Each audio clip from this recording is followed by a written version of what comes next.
Había leído el libro del doctor Camilo Cruz y en esa historia me pareció interesante porque entendí que vivía atado a creencias, justificaciones y excusas que ni yo mismo me las creía, dándome un falso sentido de estar bien. Hola, mi nombre es Joel Alarcón y en esta oportunidad te voy a contar la metáfora de la vaca. La historia cuenta que un maestro estaba enseñando a uno de sus discípulos por qué muchas personas viven atados a una vida de mediocridad y pobreza, no logrando superar los obstáculos que les impide triunfar.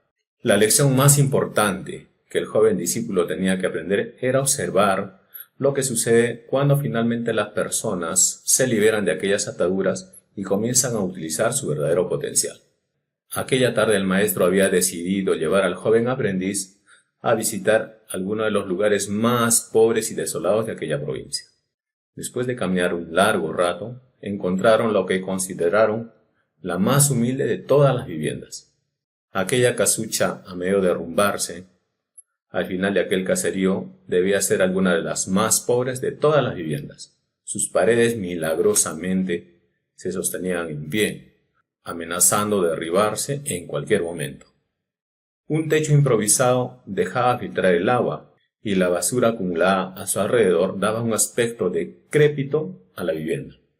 Y lo más sorprendente de todo, en aquella casucha de 10 metros cuadrados vivían 8 personas: papá, mamá, 4 hijos y 2 abuelos. Sus viejas vestimentas, cuerpos sucios y malolientes, eran prueba del estado de profunda miseria en la que se encontraba. Curiosamente, en medio de ese estado de escasez y pobreza total, esta familia contaba con una posesión poco común: una vaca. Una flacuchenta vaca que con la escasa leche que producía, alimentaba a toda esta familia. Pero más importante aún, esta vaca era la única posesión material con que contaba esta familia. Era lo único que los separaba de la miseria total. Y allí, en medio de la basura y el desorden, el maestro y su discípulo decidieron pasar la noche. Al día siguiente, muy temprano y sin despertar a nadie, los dos viajeros se dispusieron a continuar su camino. Salieron de la morada y antes de prender la marcha, el anciano maestro le dijo a su discípulo: «Es hora de que aprendas la lección que has venido a aprender». Fue entonces que el anciano sacó un cuchillo que llevaba en su bolsa y degolló a la pobre vaca. Ante los ojos incrédulos del joven, que no podía creer lo que estaba viendo. «Maestro», dijo el joven, «¿qué has hecho? ¿Qué lección es esta que amerita dejar a esta familia en la ruina total?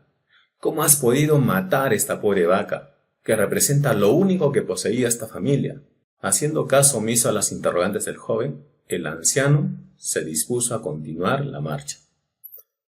Ambos partieron sin poder saber qué suerte correría aquella familia ante la pérdida de su única posesión. Durante los siguientes días, una y otra vez el joven era confrontado por la nefasta idea de que sin la vaca aquella familia seguramente moriría de hambre. Un año más tarde los dos hombres decidieron regresar nuevamente por aquella provincia para ver qué suerte había corrido aquella familia. Buscaron la humilde posada inútilmente. En su lugar estaba una casa grande y hermosa. Era obvio que la muerte de la vaca había sido un golpe demasiado fuerte. Seguramente aquella familia había tenido que abandonar el lugar y otra nueva familia se había instalado tomando posesión de ese lugar. ¿A dónde habrá ido a parar aquel hombre y su familia? ¿Qué habrá sucedido con ellos?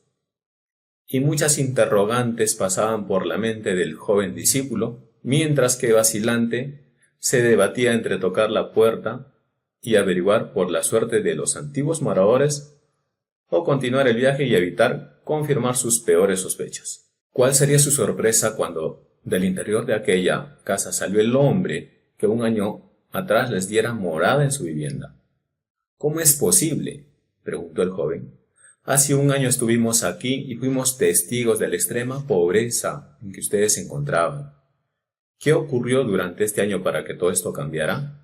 Ignorante del hecho de que el discípulo y su maestro habían sido los causantes de la muerte de la vaca, El hombre relató cómo aquel mismo día de su partida, algún maleante, envidioso de su vaca, había degollado salvajemente al animal. El hombre continuó relatándolos cómo su primera reacción ante tal hecho sangriento había sido de desesperación y angustia. Por mucho tiempo, la vaca había sido su única fuente de sustento.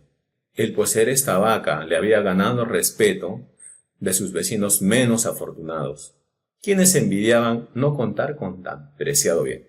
Sin embargo, continuó el hombre, poco después de aquel día trágico, decidimos que a menos que hiciéramos algo, muy probablemente nuestra propia supervivencia estaría en peligro. Así que decidimos limpiar algo del terreno en la parte posterior de la casa, conseguimos unas semillas y decidimos sembrar vegetales y legumbres para poder sobrevivir. Después de algún tiempo comenzamos a vender algunos de los vegetales que sobraban y con ese dinero compramos más semillas y comenzamos a vender nuestros vegetales en un puesto del mercado.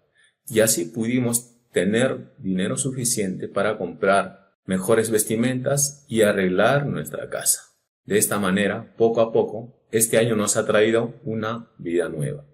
Es como si la trágica muerte de nuestra vaca hubiese abierto las puertas de nueva esperanza. El joven, quien escuchaba atónito la historia increíble, entendió finalmente la lección que su maestro quería enseñarle. El maestro, quien había permanecido en silencio prestando atención al fascinante relato de aquel hombre, llamó al joven a un lado y en voz baja le preguntó: ¿Tú crees que si esta familia aún tuviese su vaca, estaría hoy donde ahora se encuentra? Seguramente no, respondió el joven. Si ves, su vaca, fuera de ser su única posesión, era también la cadena que los mantenía atados a una vida de mediocridad y miseria. La misma vaca, que para sus vecinos era una bendición, les había dado la sensación de poseer algo de valor y no estar en la miseria total, cuando en realidad estaban viviendo en medio de la miseria. Así es cuando tienes poco. Lo poco que tienes se convierte en un castigo, ya no te permite buscar más. No eres feliz con ello, pero no eres totalmente miserable. Estás frustrado con la vida que llevas, mas no lo suficiente como para querer cambiarla. ¿Ves lo trágico de esta situación? Es fácil caer presa del dar gracias ya que por lo menos tenemos algo. Después de todo, hay muchos que no tienen nada y ya quisieran poder contar con lo que tú tienes. Esta idea es una vaca. Las vacas simbolizan todo aquello que nos mantiene atados a la mediocridad, todo aquello que nos invita a conformismos y por ende nos impide utilizar nuestro máximo potencial. Vamos a ver algunos ejemplos de vacas.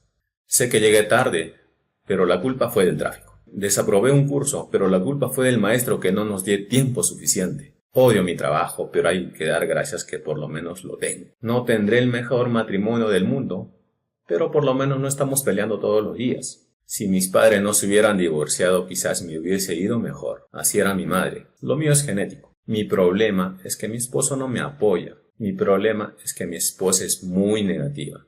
Yo tengo buenas intenciones, pero con esta economía, pues, ni modo. Como mi papá era alcohólico, seguramente yo también seré así, ¿no? Pues yo no he querido tener mucho dinero, porque el dinero corrompe. Si Dios quiere que triunfe, Él me mostrará el camino. Hay que esperar con paciencia. El día en que decida dejar de fumar, lo dejo sin ningún problema. Lo que pasa es que ahora no he querido. No es que me guste dejar todo para el último minuto. Lo que sucede es que yo trabajo mejor a presión. Y muchos más que seguramente ya los estás reconociendo. Espero que te haya gustado este video y no olvides suscribirte al canal para recibir más videos. Hasta pronto.